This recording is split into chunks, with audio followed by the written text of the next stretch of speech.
Mahamuniye Swaha. Om Muni Muni Mahamuniye Swaha. Om Muni Muni Mahamuniye Swaha. Om Muni Muni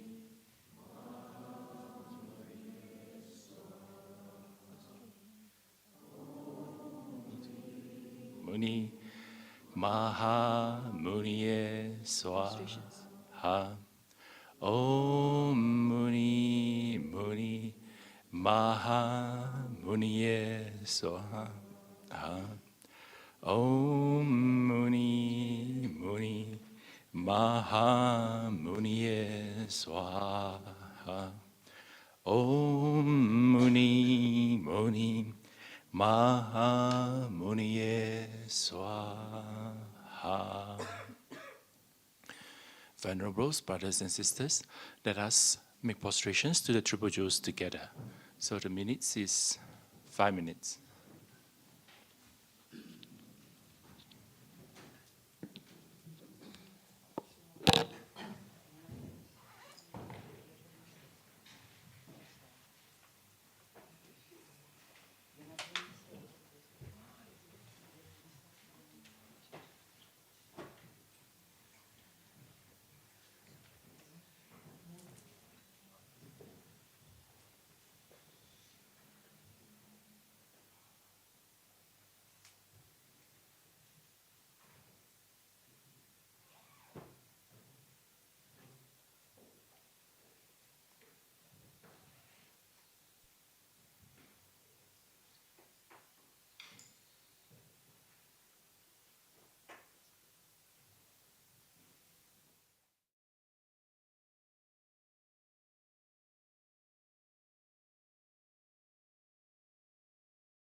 Page number 8.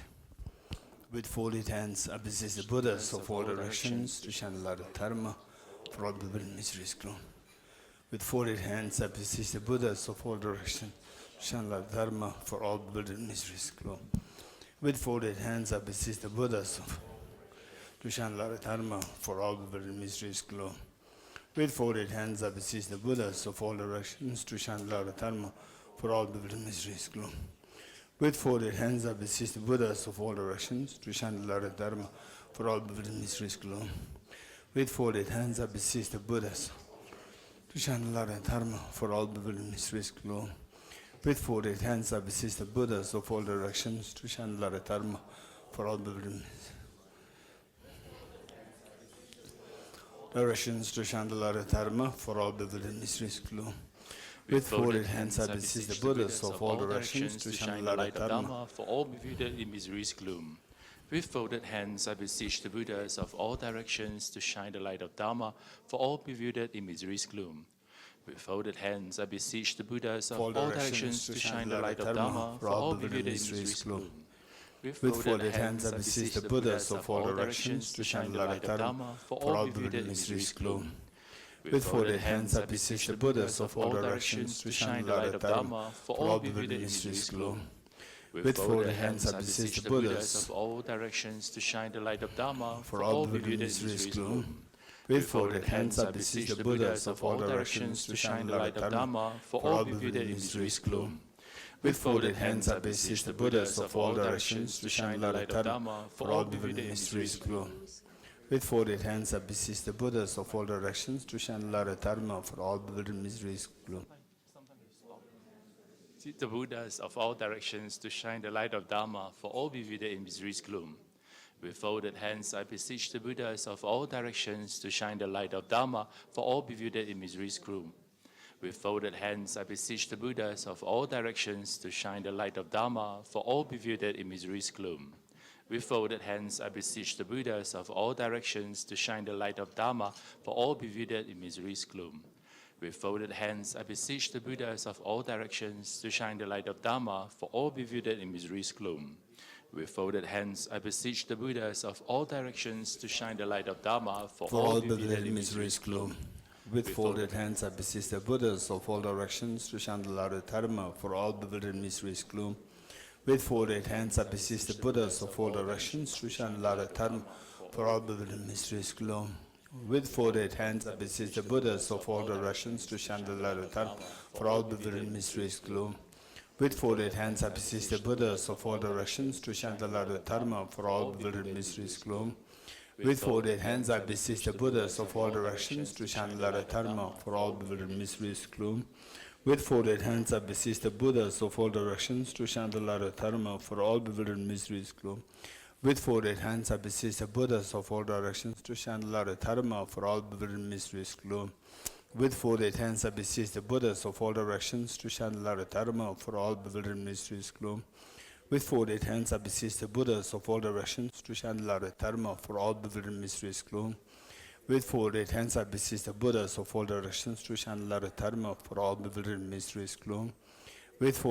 I beseech the Buddhas of all directions to shine the light of Dharma for all bewildered in misery's gloom.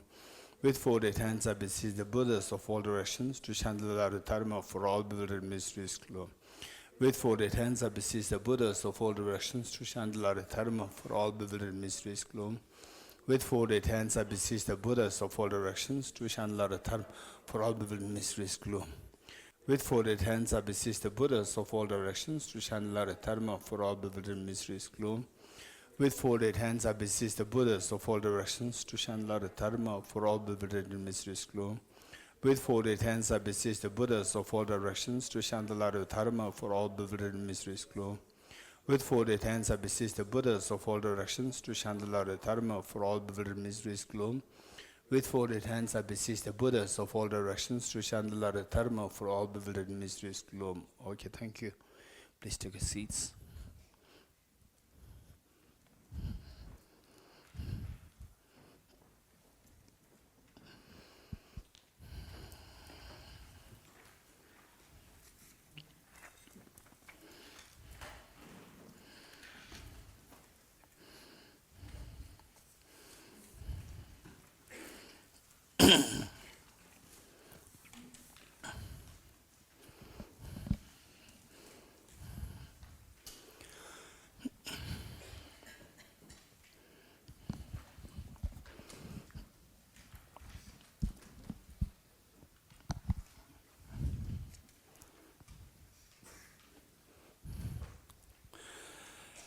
Okay, before I start the morning session, I'd just like to share with you one which is very important over the course of this retreat. And what we're going to learn is that how the power of your mind, how the mind imputes things, and this one thing. On that basis, we talk about the conventionality. And conventionalities, it is of so many kinds. And for example, like say you do something good or you do exercise and you benefited. You could feel that your body, young people, like in the teenagers, in their 20s, for them do exercise, no exercise, not much difference. In the 30s, 40s, you could feel the difference. So the elders, for them, it is difficult to do the exercise because the body and does not allow the flexibility, and particularly when you hit age 40, 50s, the body doesn't allow the flexibility. And somebody who is extremely flexible in a teenager and in their 20s seems like they are the master of the whole universe. Their body flexible, and they. Or the oldies, why they are not, putting the body exercise like this? Why do you move like this? This is what they say. But when they reach that age, then earlier they used to be so prompt, they used to be extremely active, on the dot to do the exercises, very punctual and so forth. And as a body it declines to accept it, then by reaching age 40, you become a little more lax, and in the 50s, then the problems arise. So what I'm saying is that there are cause and effect relationship, which is the foundation for the whole universe, operation of the whole universe.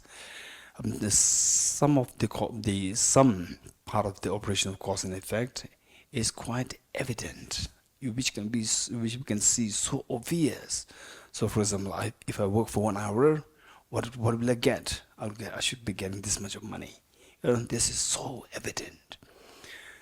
Then there is another the level of cause and effect, which is visible only after like 10 years, 20 years. For example, like say somebody's a fall when you are a teenager. You have a fall and you have broken your legs, and then within one week, or say the 2 weeks, or 1 month, 2 months, it's healed. But when you reach age 50, 60, where you had a fall, then you start to have the pain once more. So that will be visible only after the gap of 30, 40 years. This is another cause and effect. Then the other one is that, for example, like making prostrations, making offering of the lights and so forth.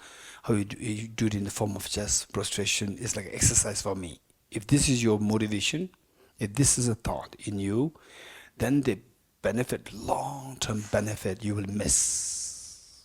Because long-term benefit is finally that your mind should become happier, happier and happier. And the mind becoming happier, this is not determined by your physical exercise. Your physical exercise is for your body. And then the prostration is primarily for the mental, not for the body. But it does benefit you have a benefit. Bodily benefit is also there. It keeps you fit and fine. But if the motive is just for the sake of your keeping your body healthy, if that's the primary motivation, then the benefit that you will get in terms of that affecting your mind to become happier as you grow older, that's going to be missed. So it is like pure exercise. Whereas making prostration, just wholeheartedly visualizing the Buddhas, Bodhisattvas, particularly that's very specific, say the Buddhas, Bodhisattvas and so forth, you do the visualization very systematically. Every time you do that, then the benefit, long-term benefit, later on you will start to feel the benefit, the stability of the mind. We talk about the shamatha meditation, just sitting like this, then visualize doing whatever the focus that you are putting effort in. So in fact, the same thing is, in fact, perhaps more effective, because there is a physical movement there. Physical movement is driven by your mind, and your mind is also used to think of the Buddhas, Bodhisattvas in front of you very systematically. When you do that, so your mind is being trained. It is being trained in the multitasking. So multitasking is very difficult. You're trained in the multitasking, say the mental state. So with this, you see that, and likewise make the offering of the lights. Not just like, okay, the light offering because it's a ritual, then the benefit is so less. Whereas offer the lights, just visualize all the Buddhas, Bodhisattvas there. Say, you can see how a small child comes and give you a hug and gives a tiny flower. Gives a tiny flower to you. So what a joy. And somebody gives you, reluctantly gives you, say, a laptop, iPhone, whatever, reluctantly. Although it's much, much more valuable than a tiny flower. But the joy that you get out of the little child giving you this tiny flower out of so much of love and affection, this is far more valuable than somebody reluctantly giving you, big things. So it's not about the material, it's about your thought process, how you think is your sentiments. So with this in mind, make offering of the lights, visualizing the innumerable number of lights, and that are very beautiful lights offered to Buddhas. Bodhisattvas, they don't need your lights, but you are like a small child.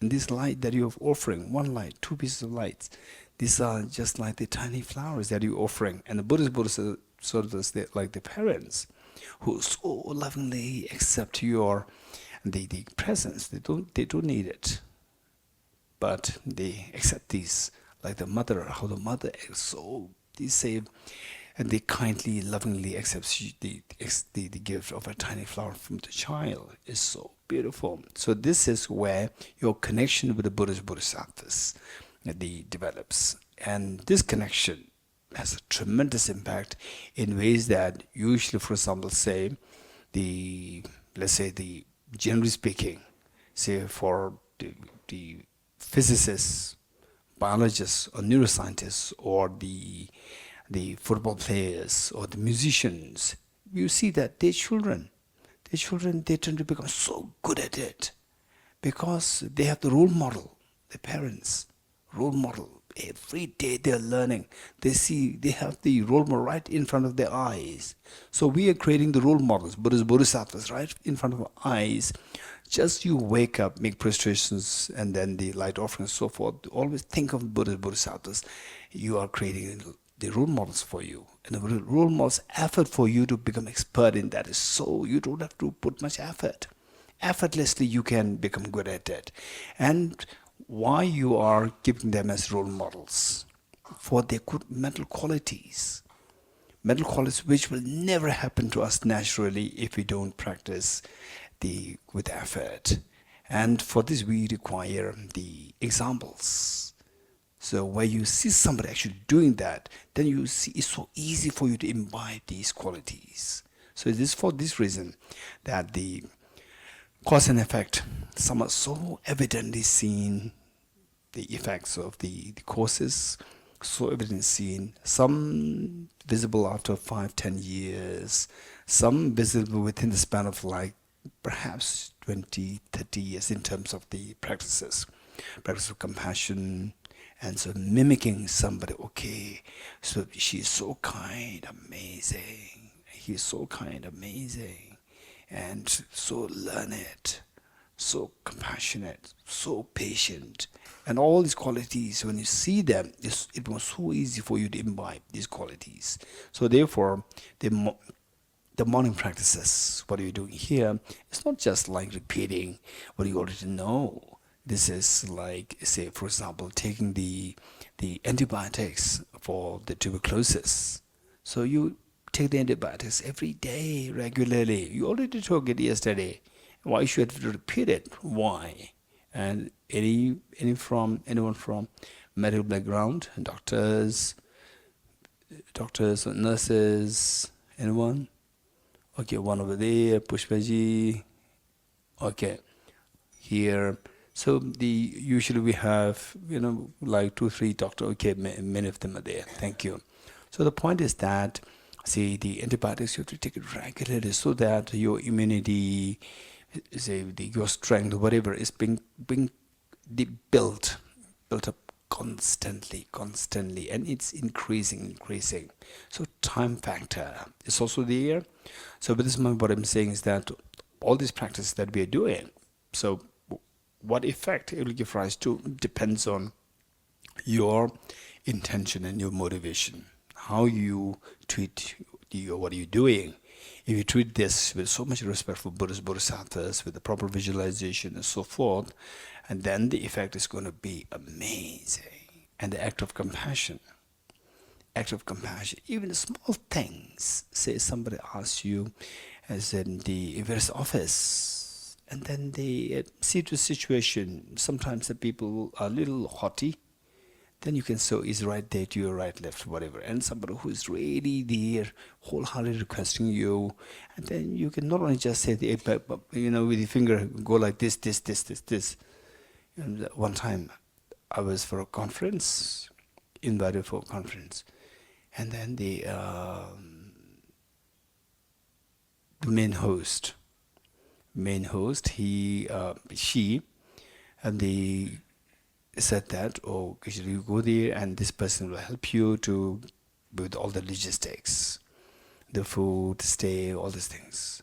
And then finally, when the person took me to the place, the room, and he said that, and then I said, where is what time is the breakfast? He said, all these things you'll come to know from the kitchen. And where's the kitchen? He said, they go to right, left, right, left, right, left, right, left, right, left. So like this. And then finally, I gave up. So what I'm saying is that it doesn't mean that that person's unkind. That person's unskilled. And sometimes you know the thing so well, you can show it so beautifully, you know how to show that, and yet you don't do it. It's because of your unkindness, not being kind. So the point is that we try our best, even the practice of compassion. Practice of compassion, say the main body which makes you to progress along this line, compassion, to really make you feel your heart expand, to be more and more compassionate, your heart expanding, is the regular practice, the sitting practice of the two methods of bodhicitta. So alongside, say, like the theory and the practice, when we in schools we have the science theory class and the practical class. There are two. So all what you learn in the meditative sessions, when you go out, you have to put in practice to see. And then gradually within a span of like, don't expect that the feeling to your heart expanding within like one month or 1 year, 2 years. It will not happen. 100% will not happen. It will not happen to anybody. Only if somebody has already practiced this in the former lives. Then within this life, you just practice a little bit. Instantly you see that it's like a memory coming. Very fast growth of the expansion of your heart will happen. But for most of us, we require systematic practice, and the time factor is involved. So which means that, so every day, whatever practice that we do, you go out, even the tiny insects lying in the air, make sure that you may pick this up and put in the plant somewhere, and another bird may eat it the very next moment. But at least from your heart, there's a warmth and kindness that this animal should not be crushed. So you pick it up and put it in a place where the people don't really go there. And this girl, Dharamsala, so whenever she sees the animals, cats, dogs and so forth, she recites the mantra, Ye Dharma mantra for them. This is what she does. These are the practices that we do. You recite the Ye Dharma mantra just instantly, and instantly your bodhicitta increase. It will not happen. But you do it constantly, and cause and effect. It operates on different levels. Some of them very immediate, and some of them will take like 5 years, and some of them 10 years. And then when the compassion actually keeps growing, when you see it to some extent, then you see, oh, wow, that's amazing. This degree of compassion will never happen to me if I don't put effort to practice. That last many years of practice now is bearing fruit. You could feel it. So likewise, the wisdom of emptiness. Wisdom of emptiness is a different story, because this is a very different thought process. Compassion, in any ways, we already have some seeds within us, but wisdom of emptiness is very different. So we have never thought in this line since childhood till today. Forget about the past lives. Even in this life, we never thought in line with the wisdom of emptiness. So it's very prominent that thinking in line with wisdom of emptiness and our day-to-day thing they are just in the contrast. But the bodhicitta part, you may think, okay, I'm doing these practices, but the degree of compassion or whatever, it was same as what was 5 years ago. It was same as what I was when I was a small child. But you keep doing it, and then in action, no matter what. So sometimes our practices, they're easily affected by external factors. For example, you see people around who are a little crooked, and you see that survival of the fittest. And if I'm not crooked, I will not be fit to survive. I will not survive. So I have to be crooked also. So this is how you're affected. You are being affected. Your practice is being affected so badly by the influence, bad influence. So the commitment that we need to hold is that no matter what, even if that all the people, thousands of people around me, they're crooked, I will not be crooked. But for me, whether I fit or not fit, the most important thing for me is to expand my compassion. And anything which harms me in expanding my compassion, I should not be in favor of that. No matter what, you should remain firm and strong. This is very important. Oftentimes, some people, when they're with good people, good influence, good teachers, good friends, they become more compassionate, and they are, they hold books, study emptiness, and like this, interact, discuss on emptiness, discuss on the realities and so forth. At the moment you are with somebody who talks about money, who talks about power, who talks about, fashions and so forth, again you are being dragged to this. If I don't talk about this, then they see me as a very boring person. They isolate me. So therefore I should be, in order to be a part of this, I have to do like this. And then you compromise your studies, reflection, meditation. This is extremely sad, extremely sad. So why should we have to be dragged by somebody to suffer? We already suffered a lot from time immemorial. We already suffered. Why should you have to want somebody else to drag you once more there? So now is the opportunity for you to be strong enough, tough enough, to go in the line, to revolutionize your thinking. No matter what, this is my principle. This is my principle. Compassion, and that the Buddha nature within me, it must be unraveled. For which I have to, only by putting effort in this direction, then this happens. Otherwise, I will never be freed from the miseries. I have to continue to shed tears endless in this life, the future lives, and the future lives. So, the cause and effect. This is amazing. It is not amazing in ways that you recite it and some miracles will happen. Don't expect that. No miracles at all. But reciting this mantra.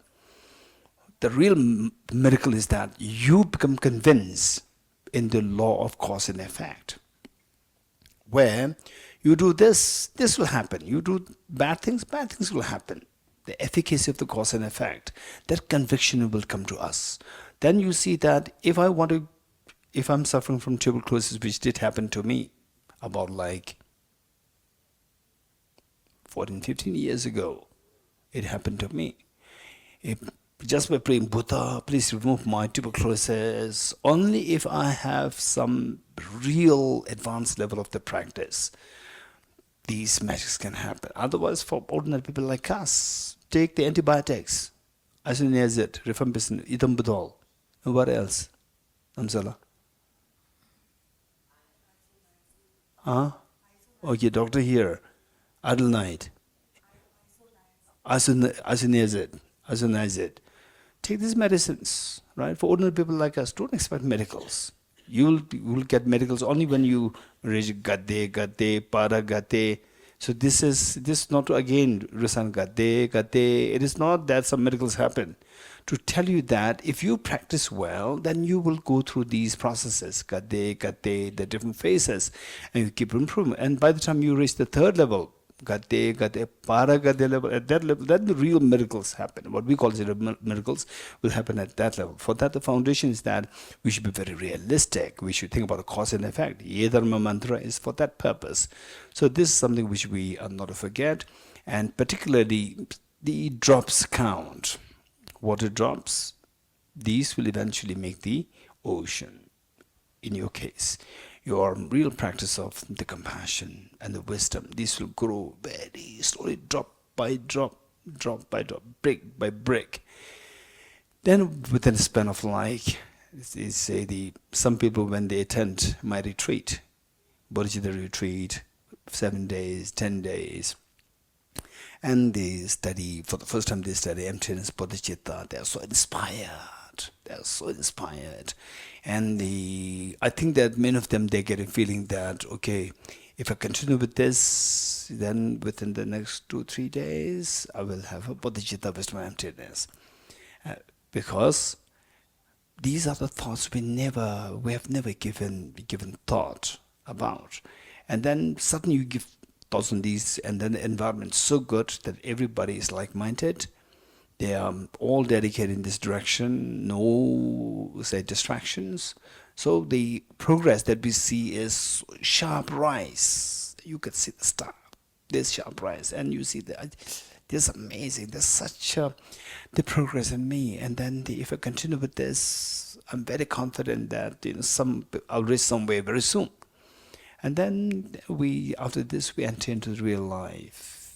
And then some people, they maintain this consistency for some time. Some of them amazing. After the Bodhisattva retreat, some of them, they have been taking the aspiration Bodhisattva every day for like 2-3 years consistently, no matter how difficult they are in the situation, in their family life situation and so forth. So the point is that the cause and effect, your conviction in the cause and effect. And cause and effect is what determines the whole universe. Whole universe is governed by the cause and effect. There's no external agent which decides which planet should revolve around which the sun. It's all cause and effect. And which planet is hospitable, which planet is poisonous surrounded by poisonous gas. These are all operated by the cause and effect relationship, nothing else. And particularly in the context of your well-being, your miseries, is all about cause and effect which you are involved in creating. Say, from being nasty to somebody else, you are creating extremely negative cause within us that you suffer eventually. And that is not about, okay, you have to believe in it. No. So once you know this psychology, how the mind works, particularly subtler, more aware you become of the subtler workings of the mind, then you see that all this cause and effect, particularly with respect to your own experiences, sadness, anxiety, depression, and so forth, versus extremely light feeling, homely feeling. So this is all determined by your own mind. You will feel it very strongly. So therefore, what I'm saying is that no matter what situation, just gaining the confidence in the efficacy of cause and effect, and then stick to this, embracing the correct courses, and then to consistently. This will bear you the results, eventually, the desired results, which we may just dream of, or which we may talk about in, this Bodhisattva, that Bodhisattva, His Holiness the Dalai Lama, Buddha Shakyamuni, and so forth, and we should actually make them real within ourselves. We can. Only thing is that we should be patient enough to see how the cause and effect is operating on the different time span. We should be patient enough. If I require, say for example, like the huge university, don't expect that to come within a span of 1 year, 2 years. It'll take time.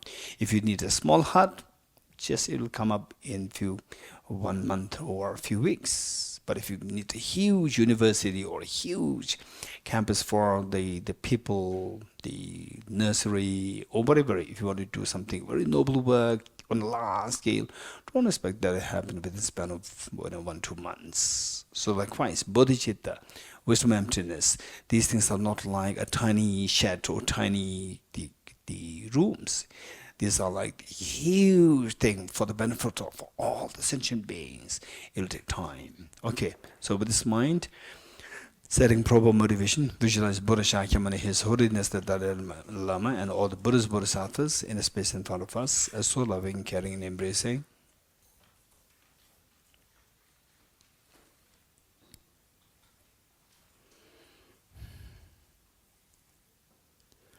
And for the Bodhisattva field, visualize your two kind parents.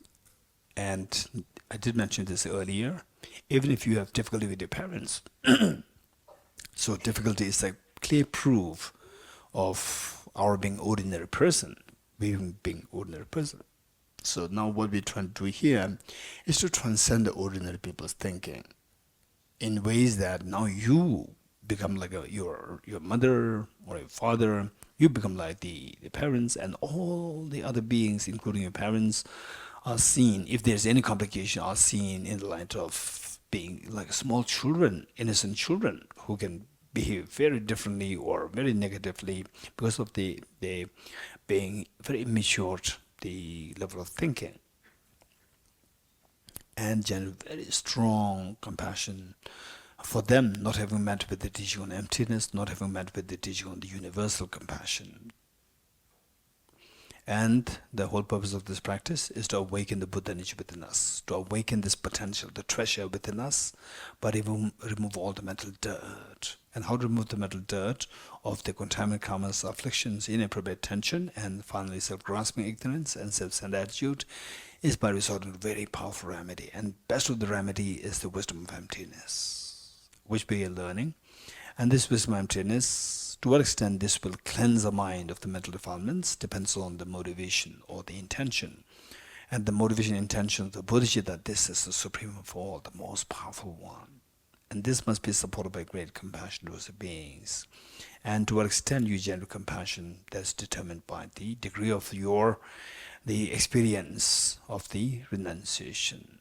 So with the sheer desire to invoke, practice the renunciation, great compassion, bodhicitta, and wisdom of emptiness, and let us, and with this motivation to help all the beings to become Buddha yourself, and thus help all the beings with this motivation, and imagine that you are leading this practice, and all sentient beings, including two parents, are joining us. Page 3. And here's by great compassion, you taught the Immaculate Dharma to dispel all perverted views. To you, the Buddha Gautama, I pay homage. And here's by great compassion, you taught the Immaculate Dharma to dispel all perverted views. To you, the Buddha Gautama, I pay homage. And here's by great compassion, you taught the Immaculate Dharma to dispel all perverted views. To you, the Buddha Gautama, I pay homage. Sanye jodo zoge jonam dai chanjo pardo dane yazo je dage jinso kebe sonam ge dola benjire sanye dobare sho sanye jodo zoge jonam na chanjo pardo dane yazo je dage jinso kebe sonam ge Tola benjir sanje do bare jo sanje jo da zoge jo namna chanjo bado dane yabzo je dage jinso kebe sonamge tola benjir sanje do bare jo. I go for refuge and turn my light into the Buddha, the Dhamma, the Sangha. By my accumulations for practice of giving and so forth, may I become a Buddha to benefit all sentient beings. I go for refuge and turn my light into the Buddha, the Dhamma, the Sangha. By my accumulations for practice of giving and so forth, may I become a Buddha to benefit all sentient beings. I go for refuge and turn my light into the Buddha, the Dhamma, the Sangha. By my accumulations for practice of giving and so forth, may I become a Buddha to benefit all sentient beings. Independent origination, there is no ceasing, no arising, no annihilation, no permanence, no coming, no going, no separateness, and no sameness. I prostrate to the consummate Buddha, the supreme among all teachers, the one who taught this peace, which is afraid of elaborations. I prostrate to the mothers of the hearers, the Bodhisattvas and the Buddhas, which through the knowledge of all leads hearers seeking pacification to complete peace, which through the knowledge of paths causes those helping migrants achieve the aims of the world. The one who has transformed into the reliable guide, motivated by altruism to benefit sentient beings, the teachers who guard and protect her, to you are my prostrations. The one who has eliminated the web of conceptualizations and is endowed with the divine bodies of the vast and the profound, who eternally shines for the forever noble light rays, to you the Buddha I make prostrations. Inspired by wisdom and compassion, today in the Buddha's presence, I generate the mind of full awakening for the benefit of all sentient beings. Om ye dharma hetu prabhavam hetum tesham dathagato yevatat tesham chayo nirodha evam bhati mahashramana yesvaha. Om ye dharma hetu prabhavam Hetum tesham dathagato yavatat tesham chayo nirodha evam bhati mahashramanaye swaha Om ye dharma hetu prabhavam hetum tesham dathagato hyavatat tesham chayo nirodha evam bhati mahashramanaye swaha. Meaning of the chanting mantra: all phenomena arise from causes. The causes are taught by the Tathagata. The cessation causes as well as taught by the great seer. Profound, peaceful, elaboration-free, clear-eyed and non-combative. Such nectar of dharma I have discovered, finding no one to fathom this teaching, in silence I return to words. Beyond utterance, thought and expression is the perfection of wisdom, which is unborn, unceased and has nature's space, is the object of apprehension of self-realized wisdom. To you, the mother of the Buddhas of the three times of obeisance. The four seats of the Buddha's teachings. All composite things are impermanent. All contaminated things are the nature of suffering. All phenomena are the nature of emptiness and selflessness. Transcendent soul is peace. The Guru is the Buddha, the Guru is the Dharma, likewise the Guru is the Sangha. The Guru is also everything wholesome. I go for refuge in the Guru. By the sound of the vibrant drum of Dharma, you liberate all beings of miseries. I beseech you to kindly remain and give teachings until the end of the expansive billions of eons. The Buddha does not watch the negativities of beings, nor does he remove their miseries by his hands. His spiritual realizations are not transferred to them. It is by teaching the truth of the suchness that the beings are liberated. With folded hands, I beseech the Buddhas of all directions to shine the light of Dharma for all bewildered and misery's gloom. Instructions on parting from the four attachments. If attached to this life, you are not a spiritual practitioner. If attached to samsara, you have no renunciation. If attached to your own self-interest, you have no bodhicitta. If there is grasping, you do not have the view. Page 14. Praise to Shakyamuni Buddha.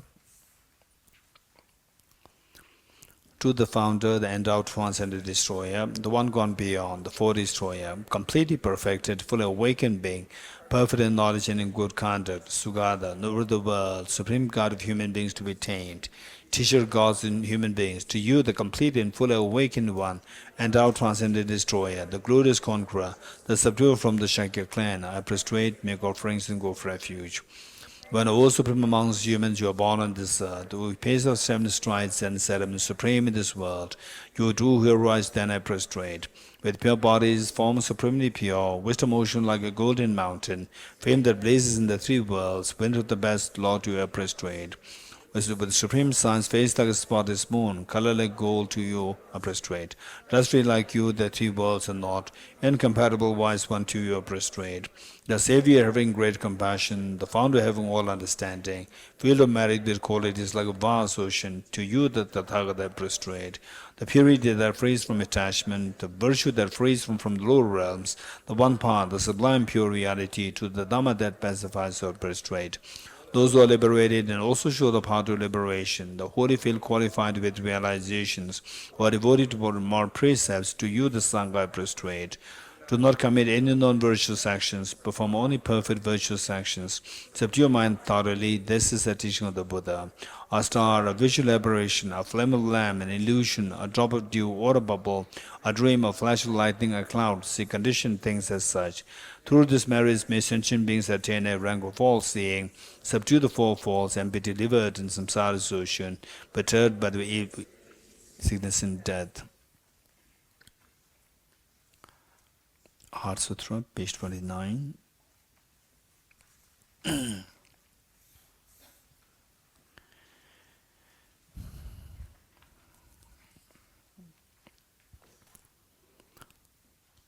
The Heart Sutra, the Perfection of Wisdom Sutra.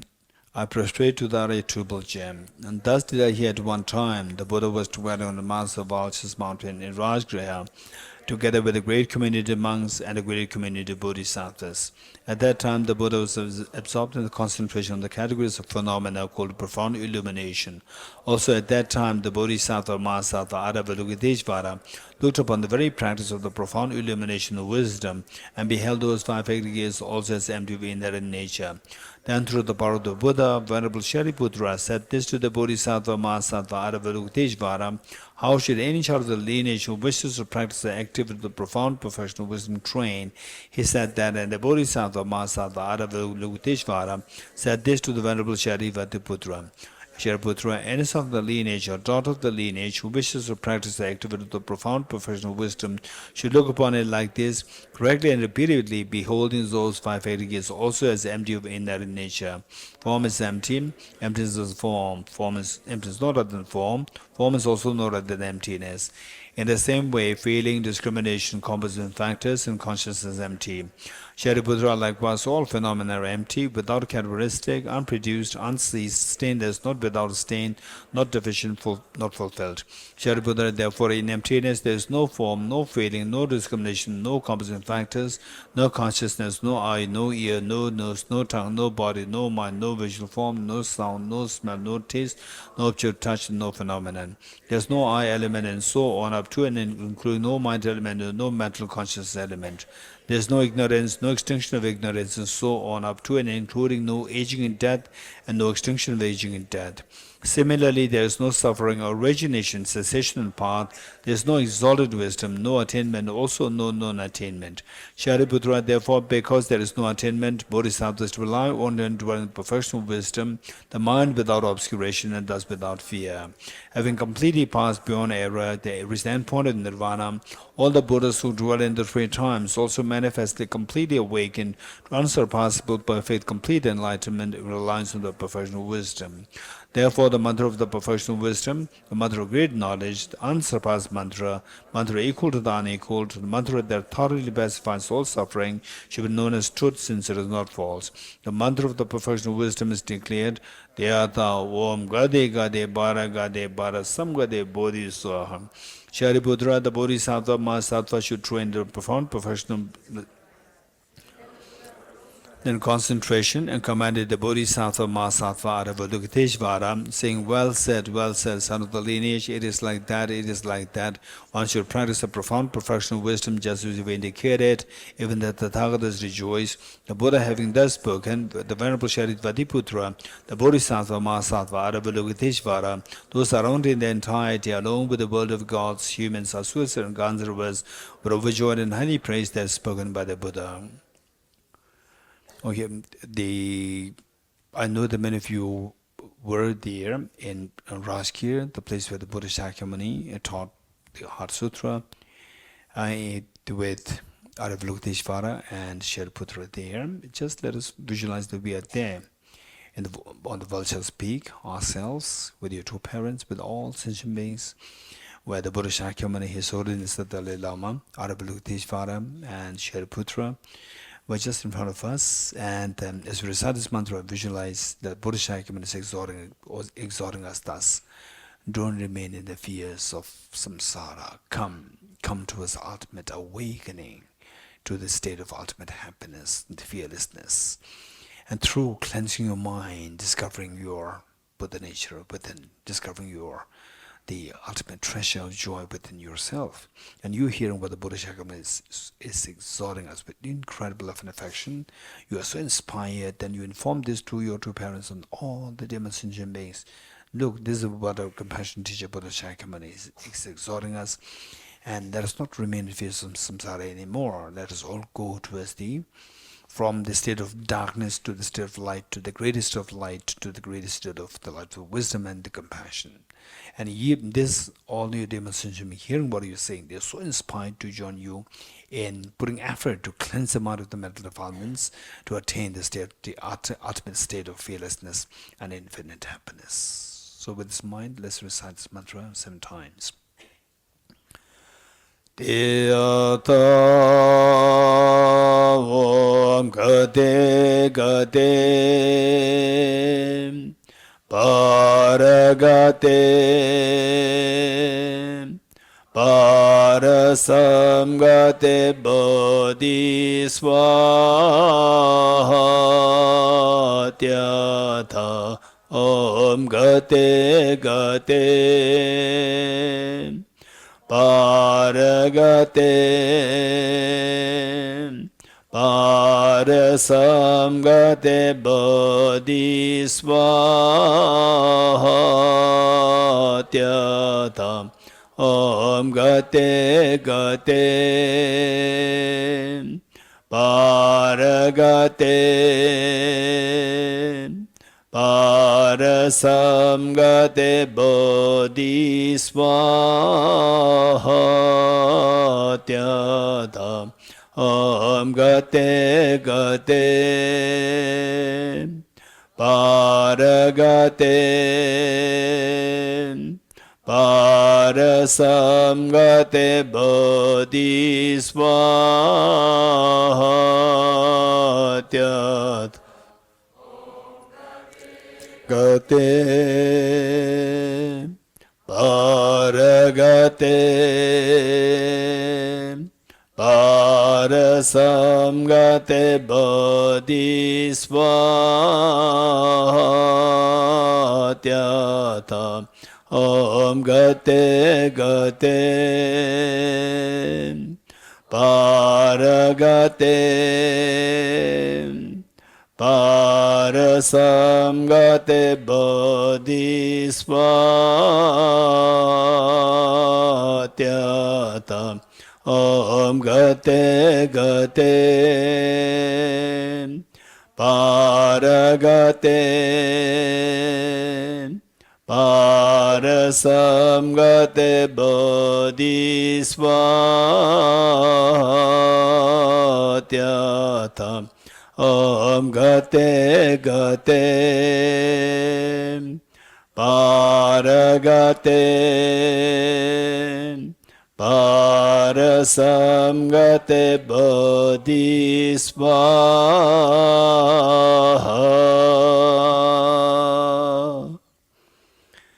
By the teachings of the three supreme Jews possessing power of truth, may inner and outer hindrance be transformed, may they be dispelled, may they be non-existent, may they be pacified, may all negative forces opposed to the Dhamma be completely pacified, may the host of 80,000 obstacles be pacified, may we be separated from problems and conditions harmful to the Dhamma, may all enjoyments be in accord with the Dhamma, may auspices of perfect happiness pervade this place now. Okay, page number 35. 8 verses for training the mind by Geshe Tangpa. So, as I explained earlier, this is primarily to cultivate our compassion, expanded compassion.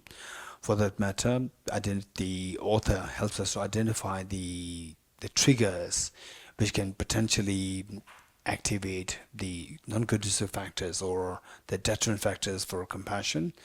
The deterrent factors which are ego, anger, and which in turn arise from the factors like seeing nasty people and so forth. So how to transform, utilize this situation of meeting with the nasty people, ungrateful people, and so forth, that your compassion, instead of your compassion diminishing, they should become the factor for you to increase your compassion by eradicating, by seeing the demerit of the ego and the anger. So the ego and anger can easily be triggered, fled by the factors of seeing the inhospitable or unwelcoming situations, people, and so forth. And so there indicate the fact that the anger arises, ego arises within us, is because of this self-centered attitude within us. So finally, identifying the self-centered attitude is the root of all our problems. The self-centered attitude and self-grasping ignorance, these two hand in hand, gives rise to all the disturbing emotions, and then making us to act in the unfavorable way, negative way, and thus we just be dragged into miseries endlessly. So identifying that self-centered here, primarily identify self-centered attitude as the root of the problem, and then towards the end, identify self-grasping ignorance as the root of the problems, and overcoming these two by the cultivating wisdom and cultivating compassion by identifying the factors responsible in triggering helping us to identify, helping us to track the presence of this subtle self-centered attitude and eradicate this, and you see that your mind is at total ease. Okay, this is the point. With this mind, let's read these verses together. With the determination to achieve the highest aim for the benefit of all sentient beings, which surpasses even the wish-fulfilling gem, may hold them dear at all times. Whenever I interact with someone, may I view myself as the lowest amongst all, and from the very depths of my heart respectfully hold others as superior. In all my deeds may I probe into my mind, and as soon as mental and emotional afflictions arise, as they endanger myself and others, may I strongly confront them and avert them. When I see beings of unpleasant character and those oppressed by strong negativity and suffering, may I hold them dear, for they are rare to find, as if I had discovered a jewel treasure. When others out of jealousy treat me wrongly with abuse, slander and scorn, may I take upon myself the defeat and offer to others the victory. When someone whom I have helped or in whom I have placed great hopes mistreats me to extreme for hurtful ways, may I regard him still as my precious teacher. In brief, may I offer benefit and joy to all my mothers, both directly and indirectly. May I quietly take upon myself all hurts and pains of my mothers. May all these remain undefiled by the stains of eight mundane concerns, and may I, recognizing all things as illusions, devoid of clinging, be released from bondage. From my two collections, vast the space that I have amassed, from working with effort at this practice for a great length of time, may I become the chief leading Buddha for all those whose minds wisdom is blinded by ignorance. Next, the seventh practice. This is for to build, to create the land very fertile, so that you can plant the beautiful seeds, the seeds of the beautiful flowers and crops, and they to germinate in a very healthy way. So these are the 7 practices required for us to make a mind very fertile, to prepare us to swiftly practice and feel the benefit of the practice of 6 perfections, and particularly the wisdom of emptiness and the shamatha. Okay. And for your information, the 7th practice, you see that it is you find so many versions of this associated with the Buddha Shakyamuni, associated with the Lama Tsongkhapa, and so forth. I deliberately picked up this one from the sutra, that it can become like anybody can use it, that anybody could use it from any tradition can use this, because if I pick up only the one with Lama Tsongkhapa, then the other people may, of course. Actually, what's the difference? Buddha Shakyamuni, Lama Tsongkhapa, you just read his text and you see that this is the extremely bright light for us to understand what emptiness says, to discover the reality is amazing. We are so fortunate that somebody like Lama Tsongkhapa appeared on this planet Earth, and yet, because of the split that divides in the sects, that is the problem. So that's the problem. So therefore, I deliberately picked up the 7th practice in line with what you found in the sutras, so that anybody can use it. Okay. Excerpt from the King of Prayers, the extraordinary aspiration practice of Samadhi. I bow down to the youth, for I am Manjushri. You, the Buddhas, the lions amongst humans, God of freedom in the present, past, and future, in the worlds of 10 directions. To all of you, with body, speech, and sincere mind, I bow down. With the energy of aspiration for the Bodhisattva way, with a sense of deep respect, and with as many bodies as has in the world, to all you Buddhas visualized as real, I bow down. Each amidst a host of bodhisattvas, and I'm confident the sphere of all phenomena is entirely filled with Buddhas in this way. With the infinite ocean of praise for you, and oceans of sound from the aspects of my voice, I sing the breathtaking excellence of Buddhas and excel all of you Sugāthas. Beautiful flowers and regal garlands, sweet music, scented oils and parasols, sparkling lights and sublime incense, I offer to you victorious ones. fine dress and fragrant perfumes, scented with powder heaped high as Mount Meru, all wondrous offerings in spectacular array offered to victorious ones, where transcendental offerings, peerless and vast, with profound admiration for all the Buddhas, with strength of conviction in the Bodhisattva way, offer and bow down to all victorious ones. Every harmful action I've done with my body, speech, and mind, overwhelmed by attachment, anger, and ignorance, all these are openly laid bare before you. I lift my heart and rejoice in all the merits of the Buddhas and Bodhisattvas in 10 directions, of solid realizers here still training and those beyond, and of all ordinary beings. You who are the bright lights of the worlds of 10 directions, who have attained the Buddha's omniscience through the stages of awakening, all you are my guides, please turn to the supreme will of Dharma.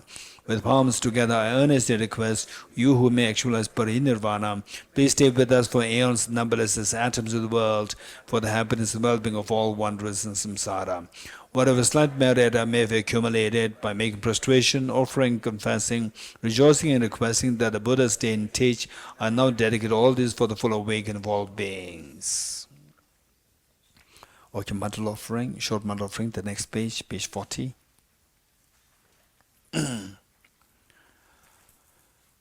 Okay, so we see that there's a hand gesture there. This hand gesture, it is not mandatory, it's just symbolic. And if you want to learn, you will learn it from them. So we don't want to spend time here. You will learn it from, so we're lucky that there are so many seniors here. You learn it from them. Okay. And this purely symbolic. If this is missing, if you do like this, and then the mantle offering is incomplete, it's not true. It's actually mind we should offer. The mantra meaning basically the mantra means the essence. Essence, everything good you offer to all Buddhas, Bodhisattvas. And it's purely the symbolic. And then some people may think that, okay, it's purely symbolic, why should we do it? Right? And then with all these small these symbols associated with some values. These values are like the drops. They are put together and you see the effect. And whereas if you already realize you don't need these things, even prostration is not required. Even prostration is also not required. For example, Lama Tsongkhapa, he is such a realized level and there's no need for him to make prostrations. You getting it? Or prostration is what? To trigger some mental activity in your mind of the respect. It's already there. So for us, this trigger happens only when we do the physical act, verbal utterance. And for them, they're already activated because they did all these, engaged in these practices for so many lifetimes. So they're already activated, they don't require these. But for us, if we say that this is purely symbolic, everything is symbolic, then we miss all the drops. And without the drops, we don't have anything. We're left with nothing. We don't grow. We continue to shed tears. Only miseries. So, for us, every small things, they're very important. Prostration, offering lights, even offering lights and offering water balls and these things with clean hand, with respect. Every small thing counts for your spiritual growth. Don't expect that you meet with some enlightened masters, they touch you, and then with other people they put a lot of effort in this, and then for you just with one touch you have the revelation happens, spiritual revelation. No, it will never happen. It will never happen. Only those people, for example, like looking at the Lama Tsongkhapa. So since childhood, like age 6, 7, he has all these revelations happening. The deity is all coming to him. Not because that he is special, because he put all these efforts so many lifetimes in the past. So we put effort in this life and don't expect that we are like him. Right? We must also, who knows that I put all these efforts in my past life also. No, the fact that we feel angry, we feel unhappy. Somebody says that, give you a mobile, submit your mobile, then you feel lost, shattered. These are all indications that we did not practice these, the Dhamma in the past lives. It's very clear. So don't deceive ourselves. Why should we deceive ourselves? So practice from where you are. From there you start and you reach somewhere. If you practice from the air, you will not reach anywhere. So all these small things count. Okay. This ground, anointed with perfume, strewn with flowers, adorned with Mount Meru, the four continents, sun and the moon. I imagine this as the Buddha field on offer it. May all sentient beings enjoy this pure land. O Sajib Ge Josh Mando Ta Rable Shen De Gambade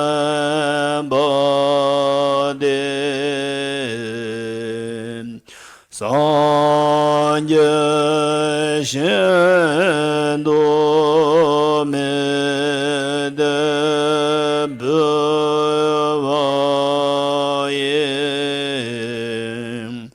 Rogwanam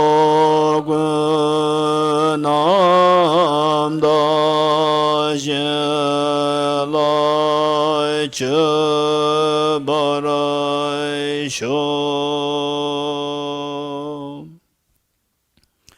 With this, then we start following the lines. There are two sets of the requests, and these requests they contain extremely important points, the salient points of the Dhamma practice. We identify what these points are, indicated by Venerable Kambupa for the 4 points, and then with Venerable Bhikshu Mahasattva, the 4 points. Each one of them, they are like the diamonds for us. Okay. May I be blessed that my mind is rooted to the Dharma. May I be blessed that my Dharma practice is on proper path. May I be blessed that my path is free of flaws. May I be blessed that the flaws are seen in the light of exalted wisdom. The 4 Dhammas of Venerable Bhikshu Mahasattva, becoming utterly frustrated with the ignorance that grasps with true existence. Please bless me with genuine renunciation, seeing all aspects of samsara as vicious and repulsive. Please bless me that my mind overflows with the precious bodhicitta that cherishes others more than myself. Please bless me to have an immaculate experience of the wisdom of emptiness that does not see even an atom of intrinsic reality, on the basis of understanding how things come into being by dependent origination through mere conditioning. Please bless me that my mind overflows with the precious wisdom of the non-duality, bliss and emptiness. Edam Guru Ratna Mende Lagam Nirate Amen. Okay, next foundation qualities by Lama Tsongkhapa, the roadmap to enlightenment. Just 14 verses. The foundation of all good qualities is a kind of perfect pure Guru. Correct devotion to him is the root of the path. By clearly saying this and applying great effort, please bless me to rely upon with great respect. Understanding that the price of freedom of this rebirth is found only once is greatly meaningful and is difficult to find again. Your mind that unceasingly day and night takes its essence. This life is as impermanent as a water bubble. Remember how quickly it decays and death comes. After that, just like a shadow follows the body, the results of virtuous and non-virtuous karmas follow. Finding firm and definite conviction in this, please bless me to always to be careful to abandon even the slightest negativity and accomplish all virtuous deeds. Samsaric splendors are unsatisfying and unreliable. Seeking them is the door to all suffering. Recognizing these shortcomings, please bless me to generate a strong wish for the bliss of liberation. Led by this pure thought, mindfulness, alertness, and great caution arise, the root of the teaching is keeping the Pratimasha vows. Please bless me to accomplish this essential practice. Just as I have fallen into a sea of samsara, please bless me to see this, train in supreme bodhicitta, and bear the responsibility of freeing migratory beings. Even if I develop bodhicitta, but I don't practice the 3 types of morality, I'll not achieve enlightenment. With a clear recognition of this, please bless me to practice the Bodhisattva vows with great energy. Once I pacify distractions to wrong objects and correctly analyze the meaning of reality, please bless me to jet quickly with my mind stream, the unified path of come abiding special insight. Having become a pure vessel by training the general path, please bless me to enter the holy gateway of the fortunate ones, the supreme Vajra of Eagle. At that time, the basis of accomplishing the 2 attainments is keeping pure vows and samaya. As I become firmly convinced of this, please bless me to protect these vows and pledge my life. Then, having realized the importance of the two stages, the essence of Vajrayana, by practicing with great energy, never give up the 4 sessions, please bless me to realize the teachings of the Holy Guru. Like that, may the Gurus who show the noble paths and the spiritual friends who practice it have long lives. Please bless me to pacify completely all outer and inner hindrances. In normal lives, never separate from perfect Gurus, may enjoy the magnificent Dhamma by completing qualities of the stages and the paths, may quickly attain the stage of Adhitara. Okay, let's recite this mantra first in English and Russian, followed by in the Tibetan. You are Avalokiteshvara, great treasure of non-referential compassion, a Manjushri master of flawless wisdom, as well as Vajrapani, disturb hosts of demons without exception, Sankapa, crown jewel of the sage of the land of snows, Losantaba at your feet and make prostrations. Mil me zeve te je re se te me kembe om bo jambe yang ka je kebe zo ge zo ka ba lo sa ta be shab lo so va de me ze ve te je re se te me kembe wam bo jambe yam ka je kebe zo ge zo ka ba lo sa ta be shab lo so va de me ze ve te che re se te me kembe om bo jambe yam ka je kembe zo ye zo ka ba lo sa ta be shab lo so va de. You are Avalokiteshvara, great treasure of non-referential compassion, and Manjushri, master of flawless wisdom, as well as Vajrapani, disturb hosts of demons without exception, Tsongkhapa, crown jewel of the sage of the land of snows, Losantaba at your feet and make prostrations. Okay, the next main practice. So thus far is preparing ourselves. Next main practice, which is generally the amount of consumed yoga in Tibetan, Tamje Nijuga Semkyepa. So this main practice consists of 4 parts. The first one is the single point of meditation or the shamatha meditation, followed by renunciation, followed by the practice of bodhicitta, followed by the practice of wisdom of emptiness, and then we take the aspiration bodhisattva vow. Okay, this constitutes the main practice. So with this mind, first 5 minutes meditation, shamatha meditation. So now a very quick reminder for the beginners meaning who are not exposed to any form of meditation in the earlier, before.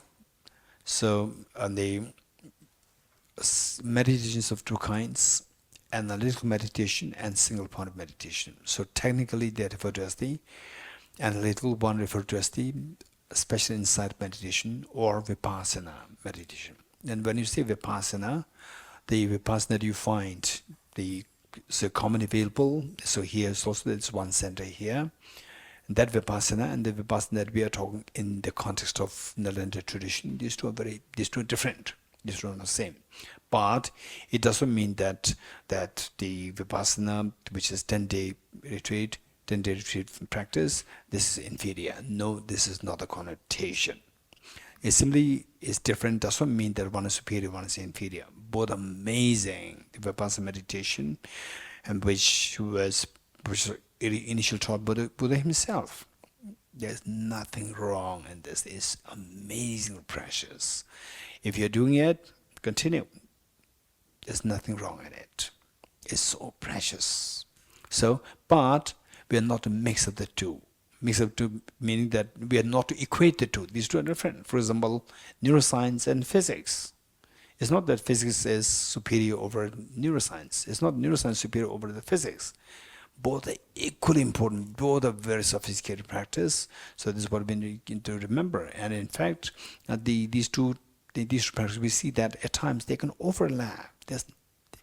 Then particularly when you become really good at the different practices, then you see that these, even the practices that you find in the Hinduism and the Christianity, we see that they overlap. They overlap. So this is why but we are not to mix the two things or equate the two things. These two are very different. You have to know the distinctive features. So the analysis, that part is, in order not to mix up the two things, I usually don't use the word Vipassana in the context of the Nalanda tradition. I use the word special insight, not to confuse people with this. They just think that, oh yeah, for example, usually the same in Delhi, and people, they come some ailments, they said, okay, allopathic medicines, they gave up on me, so what should I be doing? I said, try Tibetan medicine. But I don't say Tibetan medicine, I say, try the medicines of Dr. Damdul, right? Okay, many of you know Dr. Damdul. And then oftentimes the people, look, this is our naivety. Just simply because of the same word, they equate everything. And then he said that, what is this? Is this some alternative medicines? I said, yes. Is Tibetan medicine? I said, oh, we also have a Tibetan medicine. We also have a Tibetan doctor. You're getting it? Don't equate, say, for example, the teaching with the Buddha gives and the teaching which the ordinary people give. Don't equate these two. Oh, we also have a teacher. For example, usually what I say is that His Holiness the Dalai Lama gives public teachings. For example, this teaching, which otherwise we're doing, on the 9th chapter, His Holiness is going to teach only for 2 days. 2 days, that too for like 2 hours total. 2 hours. You're getting it? But what His Holiness is going to teach and what I'm going to teach for like 21 sessions, there's a stark difference there. You're getting it? Stark difference there. What His Holiness is teaching, it can be very concise, very short, but it's truly a gem. It's all coming from His experience. Vast learning, not only from this life, from many past lives. Vast learning and experience is very different. And many of us will not even feel, oh, yeah, I already heard it several times. No, there are always nuances there. There are always nuances there. And say people, for example, like I paint the Mona Lisa. And who is the painter of the Mona Lisa? Leonardo da Vinci.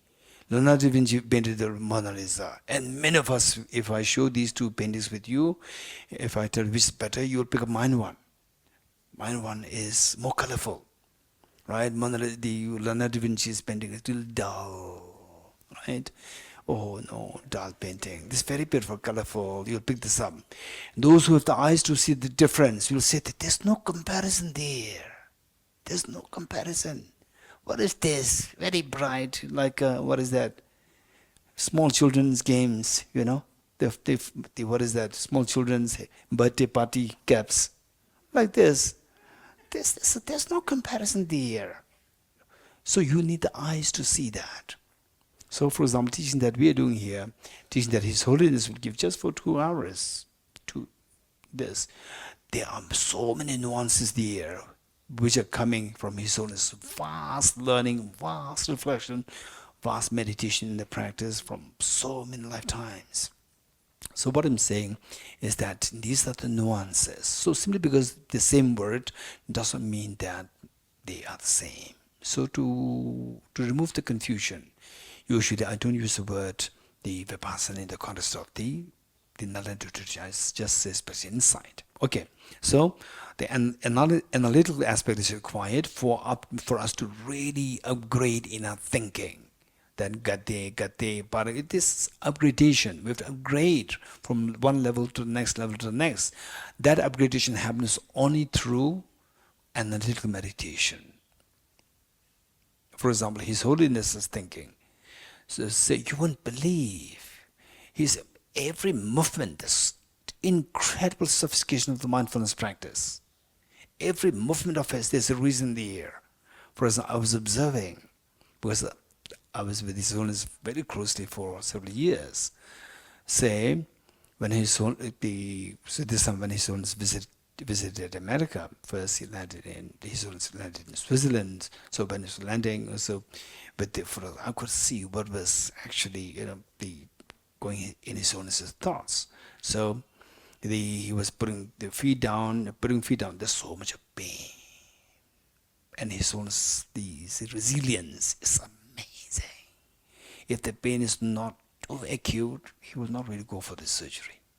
The pain was so acute. I could see that. And meanwhile, so much love and affection. So people are waiting there. He would just not miss to look at the face of the people while he was feeling the pain there. And he also has to move the feet properly. And his attendants move the feet. And then he has also attended to the feet, meanwhile attending to the audience there, to make sure that I'm there with you. All the sophistications we can't even think of, that we can display these things. We can. We will display these things when we grow in the Bodhisattva wisdom of emptiness. Then these things will happen within us also. Okay. So the analytical meditation is to help us to upgrade our, say, thought process.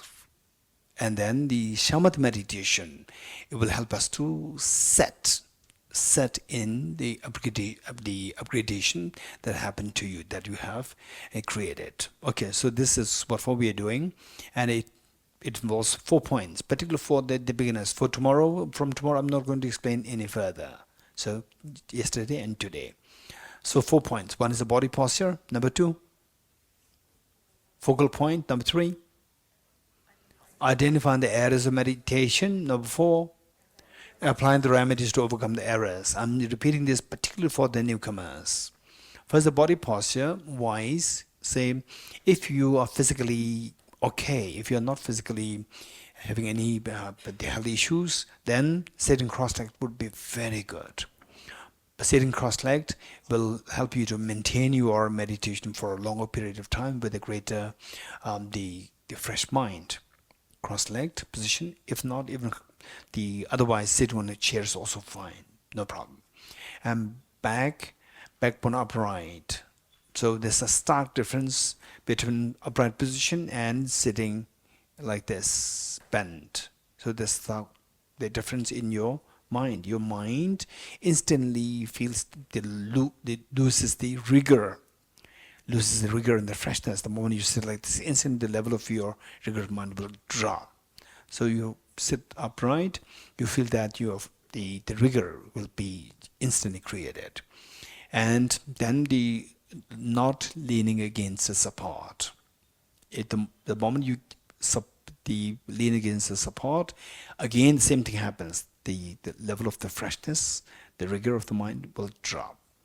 And your head tilted forward a little bit, eyes not closed, eyes half open, give it a 45 degrees cast down, and just ignore.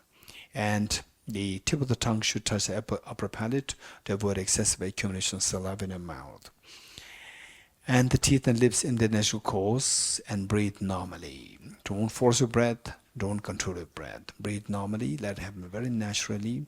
Right hand on your left hand, with the two thumbs joining, forming a triangle, place in your lap in restful state. And while your body is upright, make sure that your body is flexible. It should not be rigid. Okay. So this is your body posture. And the important part is the focal point, number 2. Focal point, we choose the object as something very simple. That's just counting the breath. Breathe in, breathe out. They're very sophisticated. The breathing techniques are there. No need. Just count the breath. Breathe in, breathe out. Cycle 1, breathe in, breathe out. Cycle 2. This is what we're going to do for 5 minutes. So multitasking. If you want to do the multitasking, then counting the breath plus visualizing a tiny white dot, 2 mm or 3 mm in diameter, a tiny white dot between nose and the upper lip. So the two things should happen together. And yes, some people may disagree. No, it'll never happen. Two things cannot happen together with the mind. How the mind works, don't worry. So technically speaking is one thing, and the overall practical aspect is one thing. So in the practical aspect, it's very much possible. So the two things happening together. Number 3, identify the errors of meditation. So 2 major errors, and they could be nuances there which come later. For the time being, one is mental excitement and the other one is mental laxity. Mental excitement is the overactivity of the mind, which means mental scattering, distraction, and so forth. And the opposite of which is mental laxity, inactivity of the mind, where the mind feels sinking, where the mind feels drowsy, sleepy, lethargic, heavy. Should any of these 2 things happen, no need to worry. Go for number 4. Apply the remedies to overcome the errors. The remedies. Remedies twofold: introspection and mindfulness. Introspection is to keep an eye on your mind to see if your mind is meditating or is already distracted or in a relaxed state. Should you see with the introspection, when you see that your mind is distracted or in a relaxed state, then apply mindfulness. Mindfulness is like the rope to bring the mind back to the intended object of meditation. Ready? 5 minutes.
Okay, let's turn to page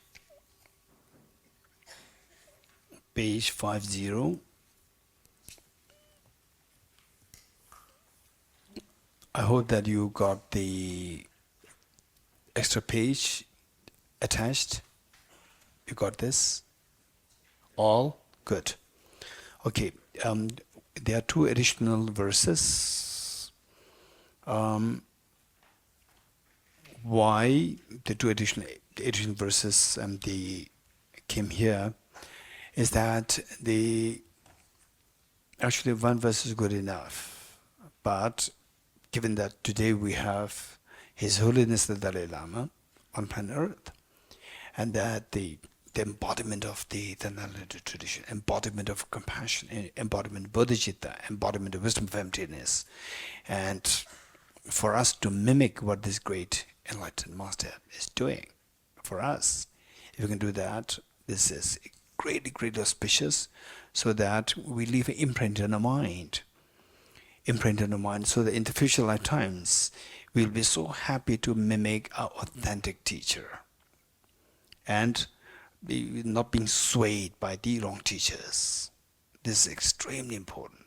So His Holiness, the embodiment of the ultimate and the authority of the ultimate great teacher. So because this is what in all his, giving the aspiration Bodhisattva vow ceremony for people like us, he uses these 3 verses followed by the 2 verses, total 5 verses.